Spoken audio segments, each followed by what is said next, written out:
The day I found out, I was thinking BJ was home, so I tried standing up to go get the door. I just had surgery, so I couldn't make it very far, so my brother ended up going in and getting the door. And when he opened the door and I seen that it wasn't BJ, it was two other soldiers, I fell to my knees saying, just please tell me he's hurt, tell me he's not dead, just tell me he's hurt. And all they could do was shake their head and tell me no. They said they had a letter they had to read to me.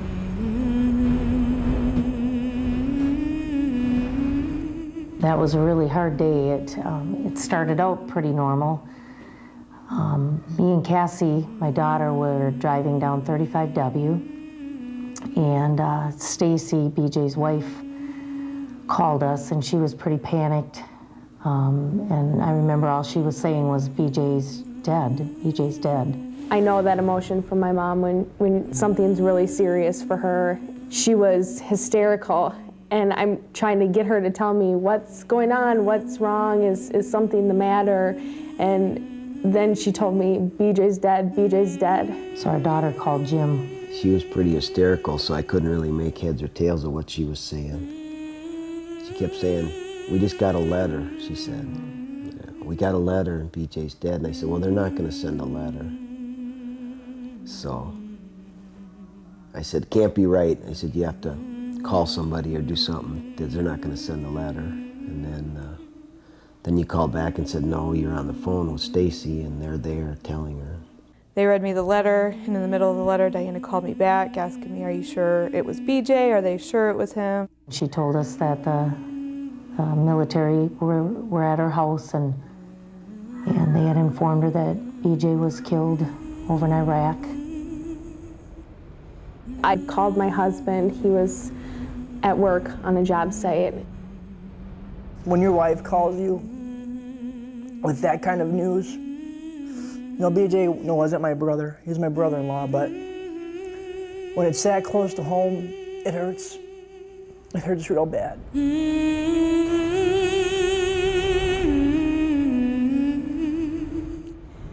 I think you just go into instant shock. I think you're just so consumed with an instant sadness. Our goal was just to kind of get back together, get the whole family here so we could kind of make sense of what was going on.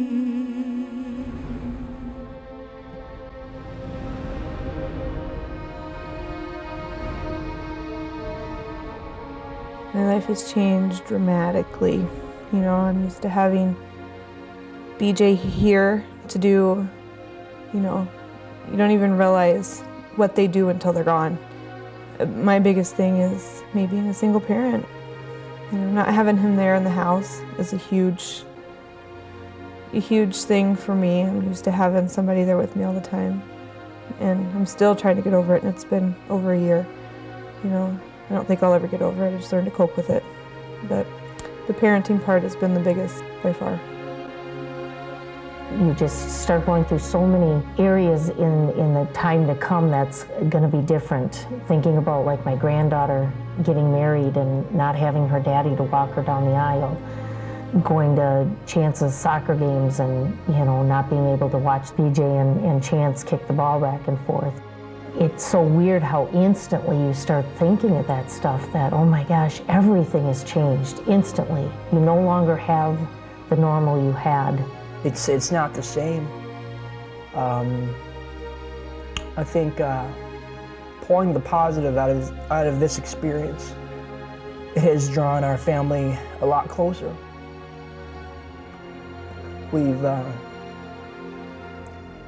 have shoulders to cry on, and we know that now.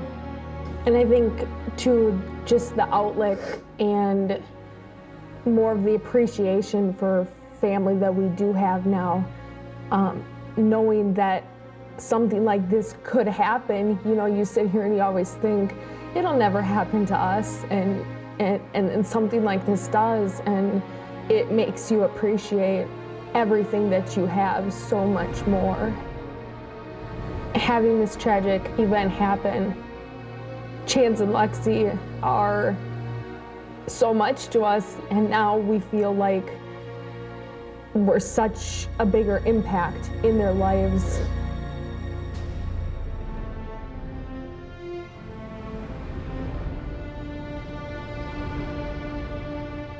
definitely there is hope. It is okay to cry. It's okay to cry on a friend's shoulder. It's okay to, talk to somebody else. Have those people in your life that you can go to and talk to. And it's pretty much okay to do just about anything. Cry, scream, shout, do it. And I'll listen if you need somebody to listen.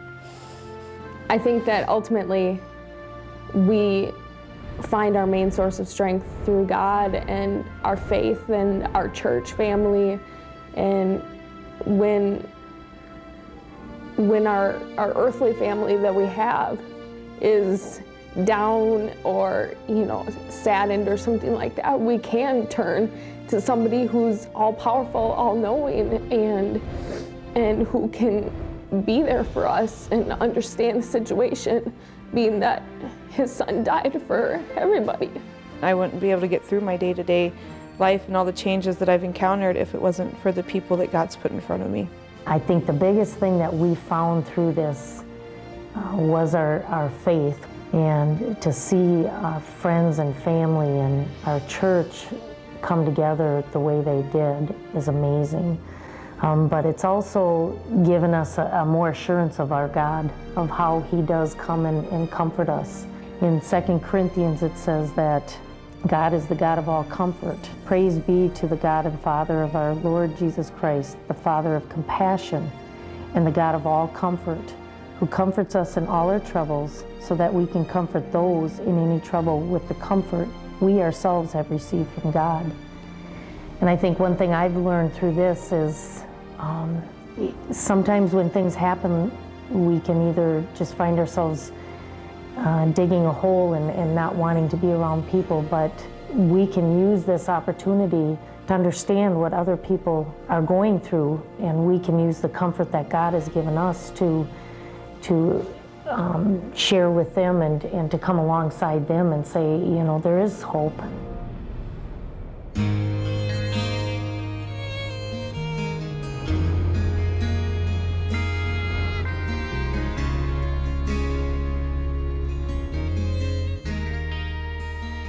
We'll never forget.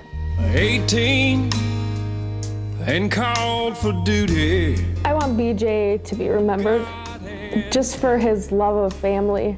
He was definitely a light that brought our family closer together. Beaches made for beauty. I think the sacrifices that these young men and women make allows us in this country to live the way we do. And those people that are dying over there for our freedoms, for our rights to live in this country the way we do, need to be remembered. There's danger in this land. And Father, I want BJ to be remembered as a soldier who paid the ultimate sacrifice for Americans here today. He actually wrote in his journal, very first page, he wrote the Bible verse, John 15:13. Greater love has no one than this, that he lay down his life for his friends. And that has really stuck with me, thinking he wrote this on his page, yet he didn't know he was gonna die. And there's that saying out there, and I'm sure everybody's heard it, there's only been two people to die for us, Jesus Christ and the American soldier. We want BJ to be remembered for the hero he was, hero he is, the great father. He loved his kids, a husband, brother, uncle, grandson. We just don't want people to forget that. Through all of this, the one thing that I will never forget when I think about the funeral and I think about his death and I think about the memorial services at the church in Indiana, there had to have been 1,000 bikers and trucks and stuff show up from the Patriot Guard. I don't think I will ever forget that, and they treat all of us the same. We've all paid the ultimate sacrifice, and they love us just as much as they love the soldier that passed, even though they've never met him.